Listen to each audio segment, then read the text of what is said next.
career. It's why we were able to be successful for so many years. I wish they had that today. My career, I'm very, very proud to have been able to play 15 years, be at my height, the tallest to play the game, to never miss a game.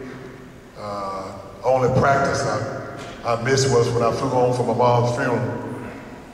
That is so important to a team, to be there. And that's so important in business. You know, you can have good employees. Doesn't help you if they call in and sick every day. I can say I was always there for my team. Was I hurt? Of course I was hurt. There's no way you can play that game without being hurt. But I knew when I chose football over baseball and basketball that I'd be faced with situations where, you know, you're not gonna feel like going certain days, but you gotta do it. You have to do it. And I think because of the work ethics that were instilled in me when I was a kid, being blessed with great coaches in college and the pros, I was able to overcome all those issues and perform at a high level. One of my greatest experiences is the year we beat Denver in the Super Bowl. Every year when you go to camp, you have one common goal. Do whatever it takes to go to the Super Bowl and give you a chance, give yourself an opportunity to compete and hopefully win it. And when we beat Denver, I'll never forget the bus ride back to the hotel. Harvey Morton was sitting next to me. And I touched Harvey and I said, Harvey, you realize tomorrow when we wake up, we are world champions.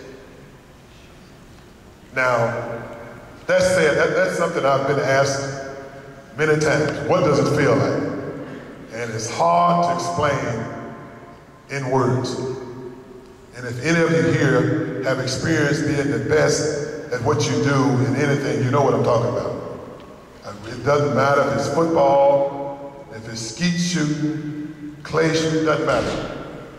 Fishing, whatever. You can say, I'm the best. The feeling is absolutely incredible, and I wish that every player who came before me that meant something to the game could experience that. I shot a commercial recently with Dan Dierdorf, who played 13 years for the St. Louis Cardinals, Arizona Cardinals now. And we were sitting around talking, and he said, Ed, you realize that I played 13 years, I'm a Hall of Famer, never played in a Super Bowl. He said, I would give 10 of those years back to just have that experience to compete in a Super Bowl. Deacon Jones, my growing up, great years with the Rams, never had the opportunity to play in a Super Bowl.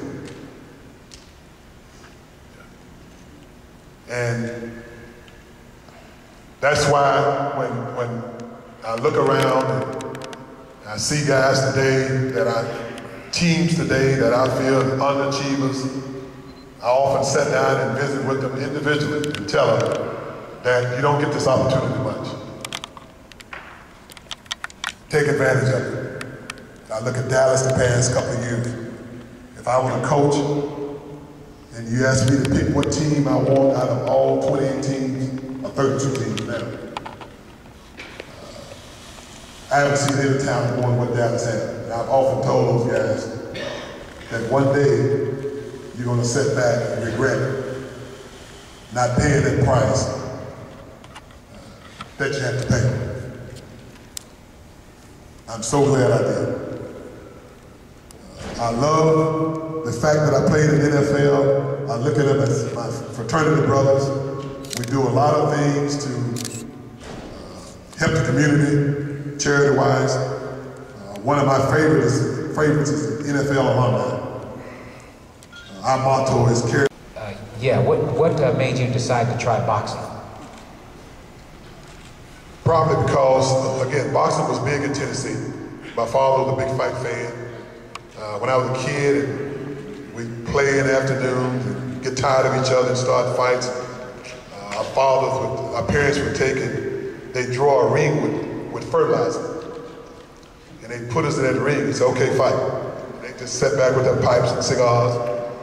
And pretty soon we got along. But the interest was there. And like I said earlier, I was looking for any way out to keep from farming. And boxing was one of them, and I fought in the Golden Gloves when I was in Tennessee. But what happened was I knocked a guy out, which I think is still a record, in 16 seconds. And I made the front page. And my basketball coach saw it and gave me an ultimatum. He said, either give up boxing or you have to give up basketball. Well, I didn't have a choice. So I was denied that opportunity to continue to see how far I could have gone. So after I played 3 years in the pros, I wanted to fight. But I signed a 4-year contract with an option year. So I sat down with my mom and told her what I was thinking, and she said, don't burn any bridges. So I went to the Cowboys and told them after 3 years that I would play my 4 years and option year, and I would be leaving to prepare in the draft for me leaving. And I didn't tell them what I would be doing. And so after I played out my contract, I pursued the career in boxing. I had 6 fights. Packed 6 fights in 1 year and won all 6, and I had to retire for a reason that I had no control of, and the Cowboys welcomed me back with open arms.